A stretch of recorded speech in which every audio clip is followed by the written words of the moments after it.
Thank you. Jürgen, just to confirm on Fabinho's injury, is it a minor hamstring problem, and would you expect him to be back after the international break? Yes. Or not sure of a minor hump, whatever. That's not too important. But after the international break, he will be back for sure. We just don't know exactly when. But yeah, it's a minor thing. It's not something which will take him out for ages. And of the three young lads that you've got competing to come in, when you make your decision on who should step in, what are the factors you're looking at? I mean, would Phillips' experience in the Bundesliga be a factor in that, or Reece Williams in the Champions League give him the edge, perhaps? Or training? They were all good in training. So, yes, and Reece. I know Nate the longest, so I was really happy with his development since I know him. He made big steps, and is an exceptional character. And I said it before. The little problem was that we were all convinced how it looked all the time that there were a lot of clubs interested in him, and in the end, maybe because of the Corona virus crisis, in the end nobody had the money to do it, but we expected him to leave the club, to be honest. Thank God he didn't, but that's the reason why he's not on the Champions League squad, the only reason. And so that's now he cannot be on the bench in the Champions League, and but he's now available for the Premier League, like all three are, and now I have to make the decision, but it's all about, and we have still obviously other options like Hendo or Ginny or James or Robbo can play centre half as well. Like they're all not smaller than Mascherano, for example, and he played pretty well on that position. So yes, we have obviously still one or two options, and one of them we will choose. Which one? You have to switch on the television tomorrow night, or if you are lucky enough to be in the stadium, then watch it there. Okay, Dave Maddock next, and then we go to Chris Baskin. Dave? Jürgen, I'm interested in what you were saying about it being sort of October, November and December, all being the December. Is that going to completely change this season? Is this season going to be completely different to everything else? Because I'm thinking that, like, even if you drop points, if you have to get through, if you can get through even adequately, then that kind of keeps Liverpool in position, and all the other clubs may be treating it the same as well. Yeah, it is. It's different to everything I ever experienced. It's different to everything I think each coach in the Premier League ever experienced, and I'm not sure if everybody oversaw it before the season when they made a decision about the 3 subs, because that's just as a little example that all other leagues pretty much in the world, I'm not sure, but in Europe for sure, have 5 subs, and England has 3 subs. That makes it a massive challenge.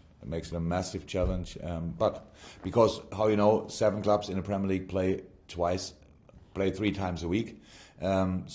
And we have, and then we travel and all that stuff. So that makes it tricky. That's how it is, and we all have to deal with it.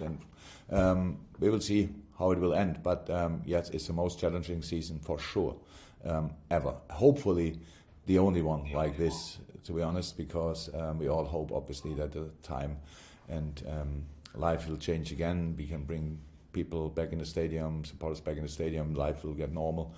We're all waiting for vaccines, medication, whatever solutions. But in the moment, that's our life, and we deal with it. Does it worry you about the impact it will have on the players, though? Because obviously it's causing the greatest stress that they'll have ever been under in careers too, in terms of that intensity. It has an impact, but the boys enjoy playing. They just need to be ready for it. That's why my job is to make decisions to change here, rotate there, stuff like this, to try to help them all, not through the season, but help them all being on the pitch in the best possible shape. So it's very influential this time, of course, and it will be interesting. So in the summer, after that unbelievable intense season, we will have a European Championship. So and we have first time now triple headers and stuff like this in the international break. So that makes the October a December and the November a December. So that there are triple headers in the international break, and that why it's so challenging. Yeah, but in the end, so we have all the informations on the table, the schedules are there, and we have to deal with it. Chris Baskin, and then to finish, Dom King. Chris? Hi, and I just wondered, do you think, given the injuries that have been, you've got a few allies now, I think Schultz has mentioned it and Lampard's mentioned it, do you think you should think again now, you could change it back to 5 subs? Yes. Yeah. But I don't think it's possible because of the system. I'm not sure. It doesn't help, obviously, when Chelsea has injuries and United and Liverpool and Man City and Tottenham and Arsenal and Leicester. So because that are not enough votes for the rest. So that's the system. So I thought it should have been in the first place. I think for me it's a lack of leadership to put the question on the table and say, so what do we want with that? It should have been differently sold, if that's the right word, I don't know, already with more information, knowing more what can happen and all these kind of things by Richard Masters. So in the Premier League, just tell the people. So I know you think it's because of that. We never asked for any advantage. One of the top 7 clubs or whatever asked for any advantage. We just knew, because we knew our schedule, it will be incredibly difficult. And to have the best games on the weekend in the Premier League as well, it would have helped. But yes, I think we should overthink it again, to be honest. It looks as though the way things are going, you'll end up with an under-23 league by March. Isn't it? I mean, it's a fair observation, isn't it? Don't know. Okay. Sorry that I don't get that joke. So I understand the joke, I just cannot laugh. Okay, fair enough. Yeah. There we go. Thank you, Chris. I think in broad agreement. Dom, to finish with the final one.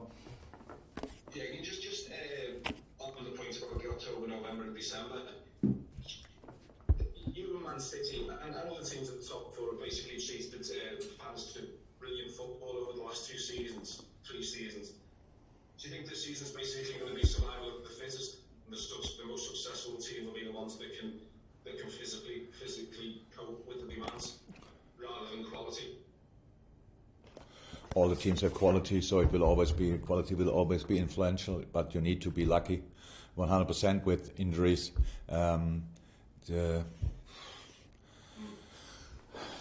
Some things we can influence, so we can rotate, we can try to make decisions, but the squads, whatever squad you have, it's not big enough for the problems, because you cannot leave players out for 5 or 6 weeks because you don't need them, and then all of a sudden you need them, and then you bring them in, and they shall now be really convincing, in the best shape, at 100% in the next game, and all these kind of things. I don't think that's really possible. So it was always clear, life is in a moment really difficult, and we don't want to make this football problem the biggest problem. So I don't make the football the biggest problem. My concern is the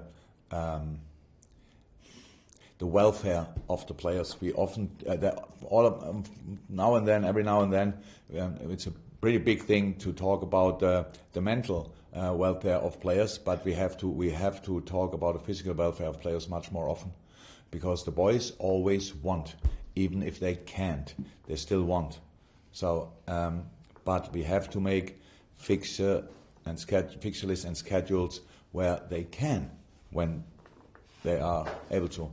But this is a difficult year. It was always clear that we put in a season with nearly the same amount of games in a shorter period of time.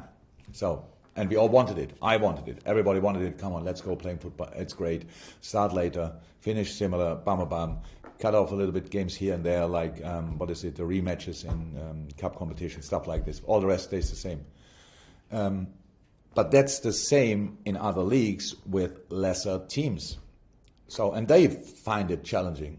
Ask in Germany, they have 2 teams less, they have a different cup competition, stuff like this, not that many games. And for them it's really challenging. And we have more games, all of us, and